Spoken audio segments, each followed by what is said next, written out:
Hello everyone, हाय, मेरा नाम है Shine Pearl and welcome back to my channel once again. Thank you so much for all your love, thank you for your support, thank you so much for subscribing my channel.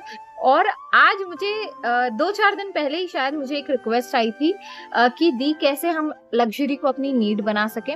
और आप यकीन नहीं मानोगे, कुछ ही दिन पहले मैंने और शिवेन ने इसके ऊपर डिस्कशन किया था कि किस तरीके से हम लोग लग्जरी को हमारी अब वो नीड हो गई है। अब ऐसा नहीं है कि लग्जरी हमें शौक के लिए चाहिए, अब ऐसा हो गया कि वो हमारी नीड हो गई। हम वो कंफर्ट जोन में आ गए हैं लग्जरी के साथ कि हर जगह हम अब ऐसा होता है कि हम हर जगह लग्जरी को अट्रैक्ट कर रहे होते हैं। ठीक है, अभी आते एक सिंपल से एग्जाम्पल पे जो मेरा अपना पर्सनल है। तो क्या होता है, मैं जो हूँ, मैं एक ऐसी बंदी हूँ, मैं कहीं पे भी एडजस्ट हो जाती थी।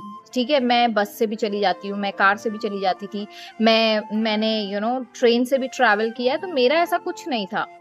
लेकिन जब मैं शिवेन से मिली तो Shiven was particular about his travelling, क्योंकि उसके कुछ अपने पर्सनल रीजंस है जिस वजह से वो कभी ट्रेन में ट्रैवल नहीं करता है। उसको बस में वो वॉमिटिंग वाला, नोजिया वाला फीलिंग आता है, तो वो उसमें भी कभी ट्रैवल नहीं करता है। वो किसी कार में ट्रैवल नहीं करते क्योंकि उसको परफ्यूम से उसका हेडेक होने लगता था।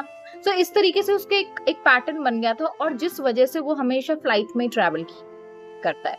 तो मेरा ऐसा था कि जब मैं शिवेन के साथ when I started travelling with Shiven after marriage, तो ये होता था कि जब भी मुझे ऑप्शन मिलता था, इवन मुझे जाना भी होता था ट्रेन से, तो शिवेन मना कर देता था। तो उसके कंफर्ट के लिए हम लोगों को फ्लाइट ही बुक करनी पड़ती थी। सो अब ऐसा हुआ कि मेरी भी वो एक आदत बन गई कि अब मैं जब भी मुझे कोई पूछता है तो मैं कभी ट्रेन या बस का वो नहीं करती हूँ कि मुझे इससे जाना है।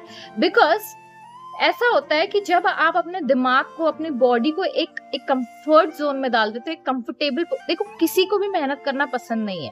ठीक है, everybody wants luxury, everybody wants good, एक कंफर्टेबल जर्नी चाहिए हर किसी को, राइट? सबको जमीन पे बैठना नहीं पसंद है। कुछ लोग हैं जो जमीन पे बैठ सकते, वो उनकी मजबूरी है कि वो बैठ सकते, वो काउच पे भी बैठ सकते, लेकिन वो दोनों तरफ से एडजस्टेबल है। वो मैं थी। लेकिन जिस इंसान को भाई वो जमीन पे बैठ ही नहीं पा रहा है, वो सिर्फ काउच पे ही बैठ सकता है, वो भी काउच उसकी नरम होनी चाहिए, उसका एक पर्टिकुलर एक पैटर्न होना चाहिए, तो ये क्या हो जाता है, ये एक लग्जरी, एक नीड बन जाती है। जितने भी आप रिच लोगों को देखो, वो कभी ट्रेन से, कभी बस से वो ट्रैवल नहीं कर सकते, क्योंकि अब क्या है, अगर वो चाहकर भी नहीं कर सकते, बिकॉज कहीं ना कहीं मीडिया वाले, कहीं ना कहीं पब्लिक, सेलिब्रिटी की मैं बात कर रही हूँ, कहीं ना कहीं पब्लिक उनको घेर लेंगी, और वहां पे कहीं ना कहीं उनका भी टाइम वेस्ट होता है, पब्लिक का भी टाइम वेस्ट होता है, जो भी है। तो जिस वजह से वो लोग इस चीज को अवॉइड करते हैं और अपने आप को वो फर्स्ट क्लास में ही लेकर जाते हैं, जहां उनकी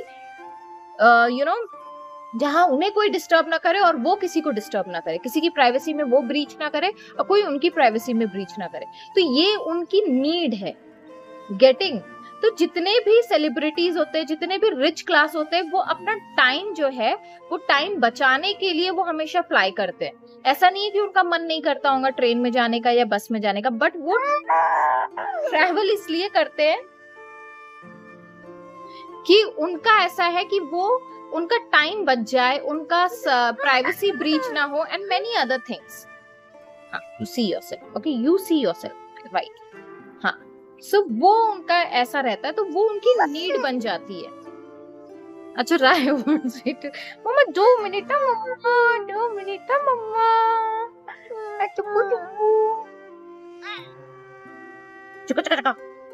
सो उनकी नीड बन जाती है। तो यही होता है कि ये यूनिवर्स ने आपसे वादा किया है कि जो भी तुम्हें नीड होंगी, जो भी तुम्हारी रिक्वायरमेंट होंगी, वो मैं पूरी करूंगा।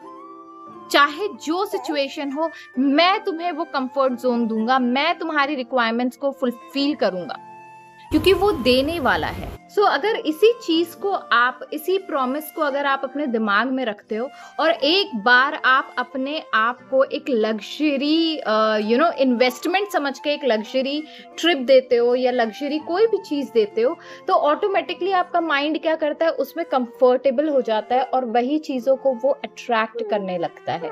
सो I hope I made my point clear. और राया बार बार चाह रही है कि मैं वीडियो ना बनाऊं, so I have to go. Thank you so much everyone. everyone. Thank you for your time. Thank you for listening us. Namaste.